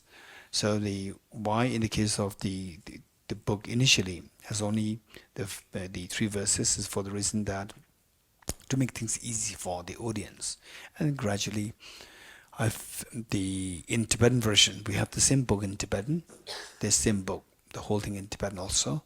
In the Tibetan we have because the Tibetans will be, so what is this? His Holiness uses 3 verses, you have only 1 verse there, and so I kept it 3, and then when in the Tibetan there are 3, in English why not make it also auspicious with everything whatever does for us. So with this we have these 3 plus 2. First the 3 verses we say 3 times together, and wholeheartedly is a part of taking the aspiration Bodhisattva vow. And again today we're going to do the short one, and from tomorrow we will do the longer version, because that all the explanations which I did otherwise will be not required from tomorrow. Okay. And let us recite this wholeheartedly. I'm going to explain this quickly here. The first verse, then the second and third, where the emphasis is, and the fourth and fifth, I'll explain again. The meanings must be reflected.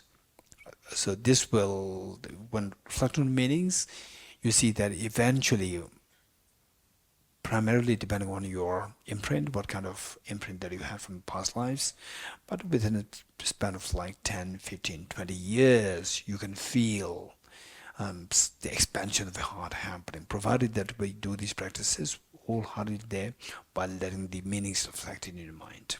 Okay. And imagine that you are leading this practice, and all the essential beings are with you, including your parents, all the family members, children, and so forth, and Bodhisattvas, they're watching us. I go for refuge to the Triple Gem. I confess the negativities individually. I rejoice the virtues, all the beings. I hold the blessed Buddha in my heart. I go for refuge until I'm enlightened to the Buddha, the Dhamma, the Supreme Sangha. I generate the mind of bodhicitta to resolutely accomplish the aims of others myself. Having generated the mind of supreme enlightenment, I invite all sentient beings to be my guests, and shall engage in the development and excellent practices of full enlightenment. May I become Buddha for the benefit of all sentient beings. Okay, I will, as I promised, I need to explain the first verse. I did it already yesterday, no need then. Okay. I go for refuge to the Triple Gem. I confess the negativities individually. I rejoice in the virtues of all the beings. I hold the blessed Buddha in my heart. I go for refuge and turn my light into the Buddha, the Dhamma, the Supreme Sangha. I generate the mind of bodhicitta to resolutely accomplish the aims of others myself. Having generated the mind of supreme enlightenment, I invite all sentient beings to be my guests, and shall engage in the development and excellent practice of full enlightenment, may I become Buddha for the benefit of all sentient beings. I go for refuge to the Triple Gem. I confess the negativities individually. I rejoice in the virtues of all the beings. I hold the precious Buddha in my heart. I go for refuge until I am enlightened to the Buddha, the Dharma, the Supreme Sangha. I generate the mind of Bodhisattva to resolutely accomplish the aims of others and myself. Having generated the mind of supreme enlightenment, I invite all sentient beings to be my guests, and shall engage in the development and excellent practices full of enlightenment, may I become Buddha to benefit all sentient beings. Gurus, Buddhas, and Bodhisattvas, please be here to me. Just as the previous Buddhas have generated the mind of bodhicitta, and just as they successfully dwell in the Bodhisattva practices, likewise for the benefit of all sentient beings, I will generate the mind of bodhicitta, and likewise shall I too successfully train the Bodhisattva practices. Gurus, Buddhas, and Bodhisattvas, please be here to me. Just as previous Buddhas have generated the mind of bodhicitta, and just as they successfully dwell in the Bodhisattva practices, likewise for the benefit of all sentient beings, I will generate the mind of bodhicitta, and likewise shall I too successfully train the Bodhisattva practices. Gurus, Buddhas, and Bodhisattvas, please be here to me. Just as previous Buddhas have generated the mind of bodhicitta, and just as they successfully dwell in the Bodhisattva practices, likewise for the benefit of all sentient beings, I will generate the mind of bodhicitta, and likewise shall I too successfully train the Bodhisattva practices. Feel the joy of having received this Bodhisattva vow. And the next is that this bodhicitta practice which practice and taking that in form of expressing Bodhisattva vow. So in this life we came in contact with these two teachings, bodhicitta and wisdom emptiness. Then questions about our next lives. And there are 8 billion human beings, let alone all the sentient beings. Within the human beings, 8 billion human beings on planet Earth, we see that the only handful of people, say how many, some millions, they are connected with Buddhism. And from these millions, how many actually heard the word bodhicitta, wisdom of emptiness? So less. And from among those who heard the words bodhicitta, wisdom of emptiness, how many actually practice the bodhicitta, wisdom of emptiness, take the aspect of bodhisattva? Is so less. And without these two, actually we see that we can't really expect to experience fearlessness and infinite happiness. The wisdom of emptiness will guarantee the fearlessness, and the bodhicitta will guarantee the infinite happiness. So this combined together will bring these two experiences within a single being of the fearlessness and infinite happiness. So we see this so precious, but out of 8 billion human beings, only how many people actually practice in the bodhicitta? Maybe few thousands, that's it. Only a drop out of the whole ocean practice this. And why? Why they're not interested? No, they didn't come in contact with the teaching on these two. So for us in the future lifetimes, we'll be in this category who met with the teaching of bodhicitta, or in the category the larger number of the beings who did not come in contact with the bodhicitta teachings. We never know. So how to make sure that in the next lives we come in contact with the Buddha's the teaching on bodhicitta, wisdom of emptiness, how to make it happen. In this life already we come in contact, we are very fortunate, but then in the next life, for that we have to include that in the form of very powerful prayer. Practice well, and the more you practice it, you will feel the value. The more you feel the value, your prayers will have effect, will be very genuine. So the next verse which we're going to read is going to be for the purpose of us to come in contact with these two teachings and practices once born in the future lifetimes. Number 1. Number 2, that for example the Tibetans and the Chinese, generally speaking, Tibetans and the Chinese, the men in China, Singaporeans, Malaysians, Indonesia, where the Chinese, generally speaking, they say with the Tibetans all along the Himalayan belt, we see the Mongolians and the great part of Russians. We all came in contact with the teaching of bodhicitta, wisdom of emptiness. But how many of them, out of these people who came in contact with the Buddha's teaching of the wisdom, Bodhisattva wisdom emptiness, how many of them are actually practicing it? Or they already came in contact. Many of them, they don't take it too seriously. You know, say for example, the Tibetan boys and girls. I'm Tibetan, so I can talk on behalf of the Tibetans. I cannot represent the groups. So the Tibetan boys and girls, they come to the Tibet house. Job advertisement, they come to Tibet house. They know Tibet house only because of the job advertisement, not because of the Dharma. You get it? Then they come to Tibet house. Then the interviewers, they're mostly Indians. Indians, very educated Indians, and who have love for the Buddha Dharma. And they're so happy to see Tibetan boys and girls coming to Tibet house. And they become even more happy to see that they are saying that, I love my culture. What culture? Buddhist culture. I love my culture. And what is your culture? Compassion. What is compassion? Bodhicitta. What is bodhicitta? Compassion. Finish. That is their culture. You getting it? And they have they even don't know the distinction between what is compassion and bodhicitta. They think that these two are the same. Right? And some people who heard His Holiness, His Holiness, and then His own talk, compassion, bodhicitta, wisdom, mantras, they heard this word from His Holiness. So what is the philosophy of your culture? They say emptiness. What is emptiness? Impermanence. What is impermanence? Emptiness. Again, these two words they heard from His Holiness. They just switched between these two. So the point is that they came in contact, but not interested. Not interested. So coming in contact is one, but if you don't come into contact, even if you have a tremendous potential within us to really flare into the really vibrant bodhicitta, if you don't come in contact, done, finish. You cannot do anything. So come in contact, very important.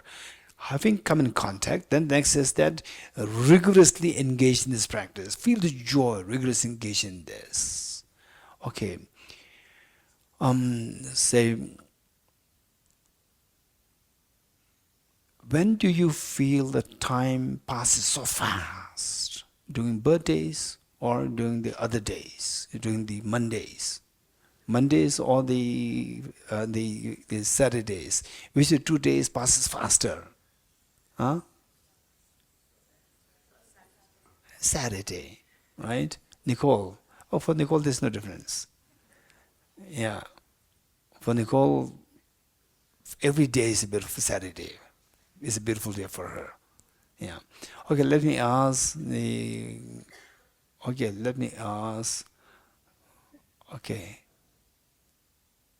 Gunjole.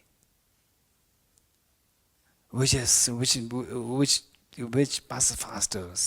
Saturdays or Mondays? Huh? Saturdays, right? Okay. But tell me why. Why is Saturday faster and Monday you have to push it? Why? Anyone? Why? Huh? Anyone? Yes, Pravinji? So what's the problem? It's fun. Different. Yes, why? You start work. Work, so what? You don't like it? On your normal routine. Say the Saturday also has a routine there. It's boring. Okay, it's boring. So Saturday is fun. It's fun. Monday is very boring. Okay, so when there's a fun, when there's a joy, the time passes so fast. Time passes so fast, and things become so vibrant, and things become extremely effective when there's joy.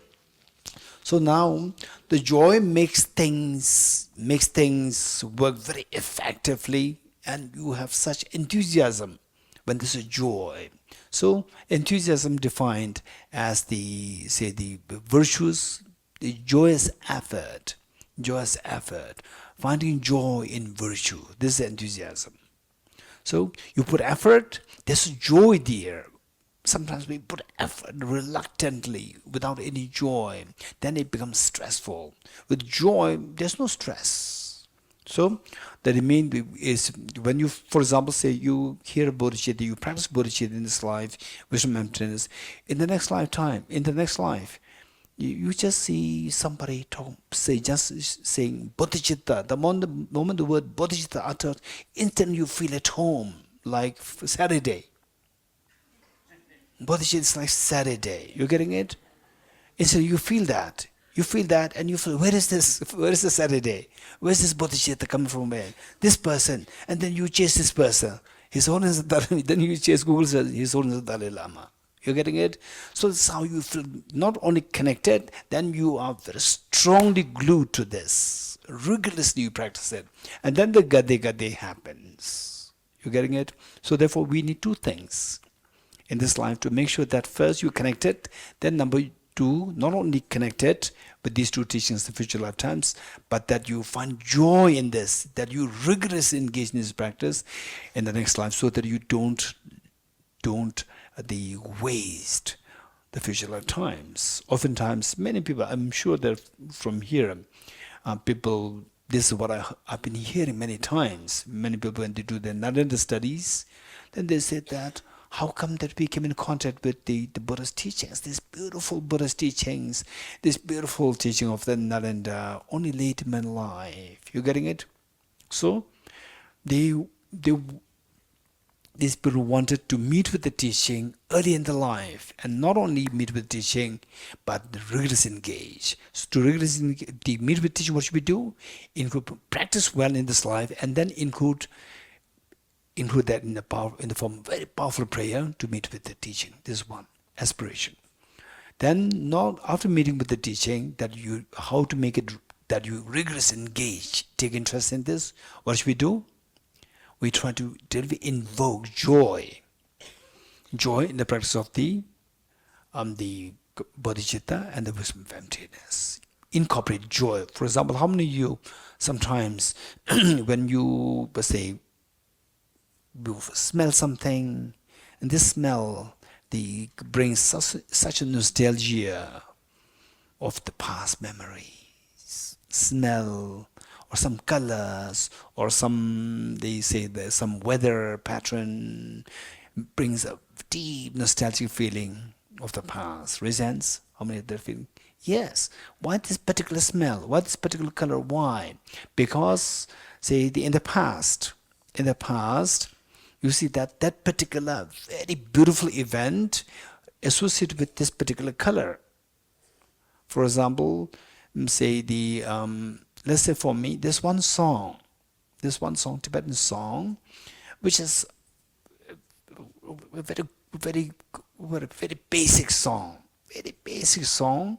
but when I was, I lost my mother when I was 5, and then when I was about 8 years old, then suddenly my the class teacher, he sang this song.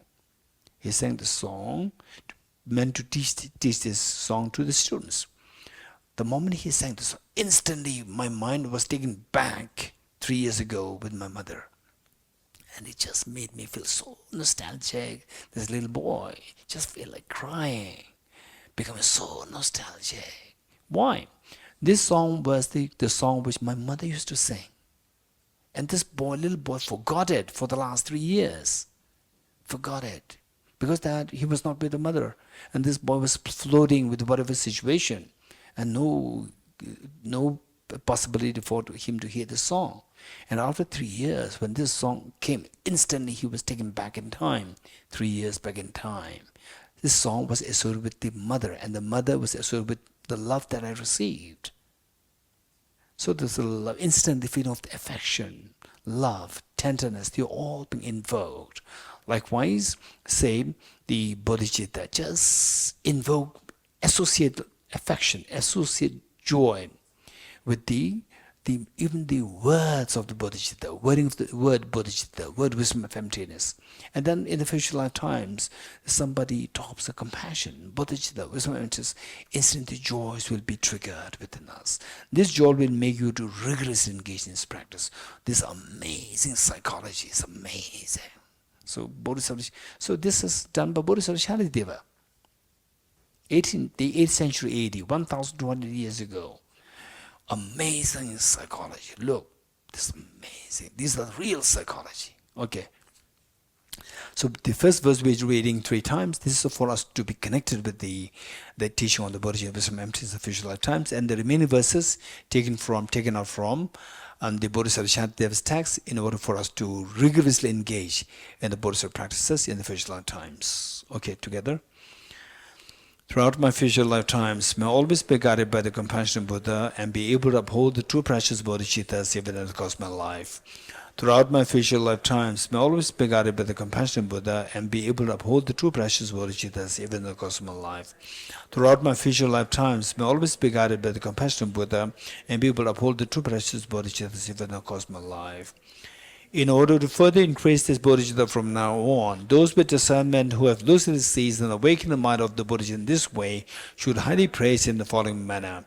Today my life has borne fruit, have well obtained this human existence, I've been born in the family of the Buddha, and now I'm one of Buddha's children. Thus whatever actions I do from now on must be in accord with the family. Never shall I disgrace or pollute this just like a blind man discovering a jewel in a heap of rubbish, likewise by some coincidence an awakened mind has been born within me. Is the supreme ambrosia that overcomes the sovereign death, is the inexhaustible treasure that eliminates the poverty, is the supreme medicine that quells the world's disease, is the tree that shelters all beings wandering entirely on the path of conditioned existence. It is a universal bridge that leads to freedom from unhappy states of birth, is the dawning moon of the mind that expels the torment of the disturbing conceptions, is a great sun that finally removes the misty ignorance of the world. It is quintessential butter from the churn of the milk of the Dharma.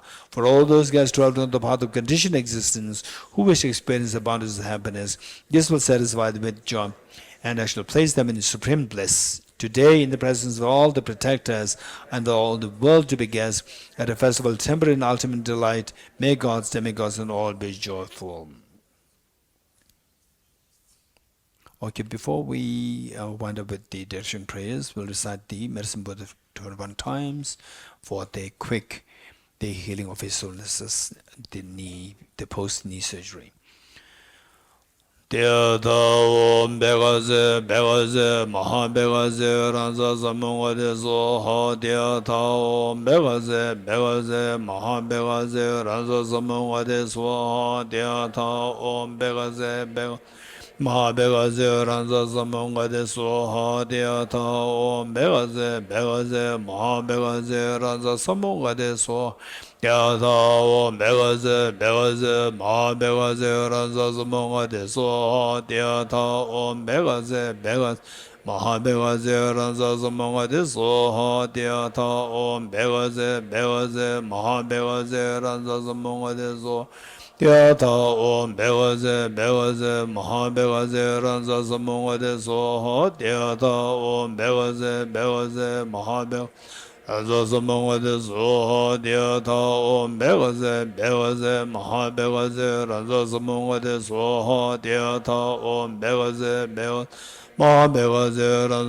Begaze Maha Begaze Ranza Samungade Soha Teta Om Begaze Maha Begaze Ranza Samungade Soha Teta Om Begaze Maha Begaze Ranza Samungade Soha Teta Om Begaze Maha Begaze Ranza Samungade Soha Teta Om Begaze Maha Begaze Ranza Samungade Soha Teta Om Begaze Maha Begaze Ranza Samungade Soha Teta Om Begaze Maha Begaze Ranza Samungade Soha Teta Om Begaze Maha Begaze Ranza Samungade Soha Teta Om Begaze Maha Begaze Ranza Samungade Soha Teta Om Begaze Maha Begaze Ranza Samungade Soha Teta Om Begaze Maha Begaze Ranza Samungade Soha Teta Om Begaze Maha Begaze Ranza Samungade Soha Teta Om Begaze Maha Begaze Ranza Samungade Soha Teta Om Begaze Maha Begaze Ranza Samungade Swaha. Okay, so some of you may think that, what is this? This mantra is altered, adulterated, meaning that the mantra in Sanskrit is very different. Tatyata, not Tyata, Om Begaze, Om Beshaje, is very different. So Tibetans, they adulterated the mantra too much, right? Don't worry. So for this, and particularly people who learn a little bit of Sanskrit, you may feel so uncomfortable, right? No? Yeah. So if it does happen, right? Why I'm saying this is that one, remember this. So the purpose should not be defeated. The mantra recitation, there's a purpose there. It's not just for the sake of some uttering some sophisticated Sanskrit, esoteric Sanskrit words. This is not the purpose. There's a purpose behind that. There's some effect of the mantras. So let me share this anecdote. There was one great the Tibetan teacher, the Tibetan master, I would say practitioners of one particular deity, Vajrakileya. And he was reciting the mantra in a very wrong way. As usually it should be Vajrakileya. And he would recite it as Vajrachileya, right? And he was very confident of this Chilichileya. And he said, wherever, go walking, sitting, sleeping, he was Om Vajrachileya, Om Vajrachileya. Extremely confident devotion to this Vajrakileya, incredible devotion. The whole practice revolves around this deity, and he gains some spiritual powers. For example, like, say, he has this symbolic dagger, spiritual symbolic dagger, and then he would just hit it on the rock, and the rock is pierced. This is the part of the siddhi that he obtained. And then there was one great Tibetan scholar who actually learned Sanskrit. There was many years ago, perhaps 200, 300, 400 years ago. There was a great Tibetan master who actually was expert in Sanskrit also. Then he heard him reciting, he's a very sincere Dharma practitioner of this particular deity, but he's reciting the mantra in the wrong way. So this master, this teacher of Sanskrit, the great master of philosophy, psychology, all plus and logic plus Sanskrit. So he corrected. So your Dhamma is amazing, but you need a little bit of modification in your recitation, the pronunciation. Om Vajra, not Vajra Chili Chile, Vajra Kili Kileya. Then this practitioner, he felt so regretted. Oh no, I did it wrong. All these 20, 30, 40 years, I did wrong. Then he corrected. Om Vajra, then Chili Chilaya to Kili Kilaya. And then he experimented with the same, the symbolic dagger. He hit it on the rock, no effect. Then he said, okay, now I don't care. Whether it's Vajra Chili Chilaya, Kili Kilaya, I don't care. For me, it's Vajra Chili Chilaya. And then he put it on the rock, and the rock again is pierced. So it's about the power of your devotion, respect, particularly incorporated with Bodhisattva wisdom and emptiness. They will become very powerful even if your sounds are mistaken. The devotion is a precedence. So where devotion, wisdom, emptiness, bodhicitta, all intact, plus the correct sound, the effect will be even more. Okay, page 52. I dedicate the marriage thus gathered to trusted realization that deeds in the prayers of Buddhas and Bodhisattvas of 3 times, and to the upholding of the doctrine of scripture and insight. May in all lives, through the force of this merit, never separate from the 4 wheels of the Mahayana vehicle, and accomplish all the stages of the path of renunciation, bodhicitta, perfect in the 2 stages. From my 2 collections, vast the space that I have amassed, from working with effort in this practice for a great length of time, may I become the shield leading Buddha for all those whose minds are wisdomized, blind of ignorance. Diyata Om Gate Gate Parasam Gate Bodhisvaha Diyata Om Gate Gate Paragate Parasam Gate Bodhisvaha Dhyata Om Gate Gate Paragate Parasam Gate Bodhisvaha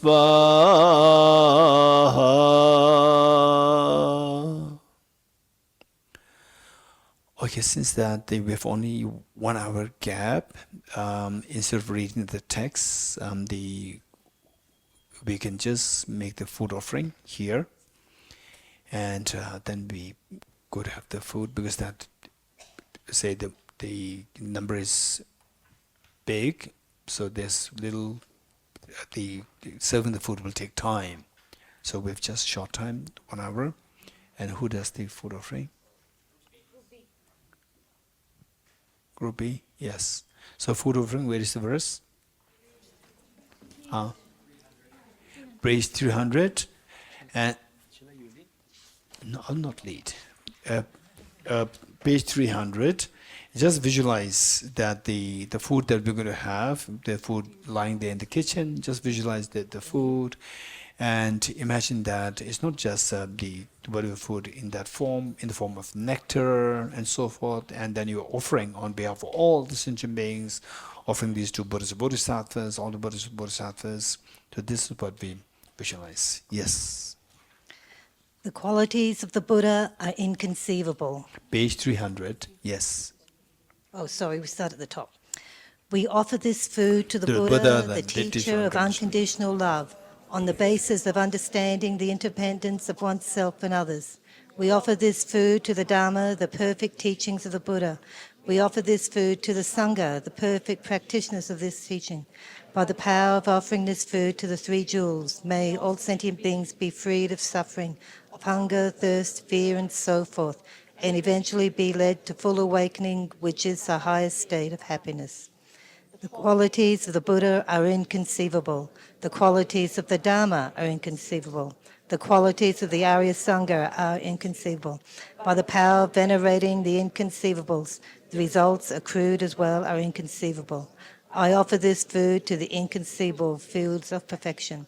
The precious Buddha is a sublime teacher. The precious Dhamma is a sublime protection. The precious Sangha is a sublime assistant. We offer this food to the three jewels, the sources of refuge. I go for refuge in the triple gem. I confess the negativities individually. I rejoice in the virtues of all the beings. Hold the precious Buddhahood in my heart.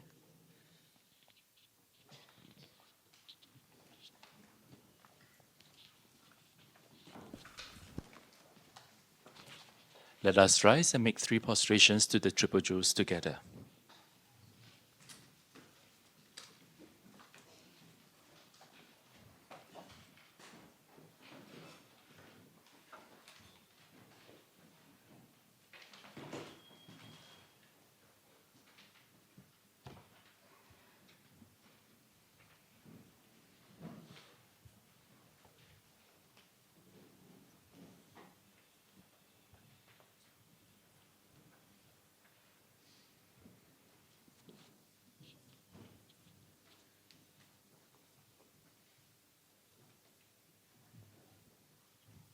Om Muni Muni Maha Muniye Swaha. Om Muni Muni Maha Muniye Swaha.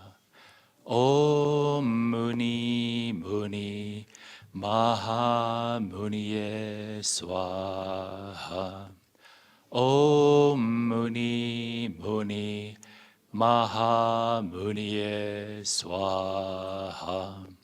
Om Muni Muni Maha Muniye Swaha. Om Muni Muni Maha Muniye Swaha. Om Muni Muni Maha Muniye Swaha. Om Muni Muni Maha Muniye Swaha.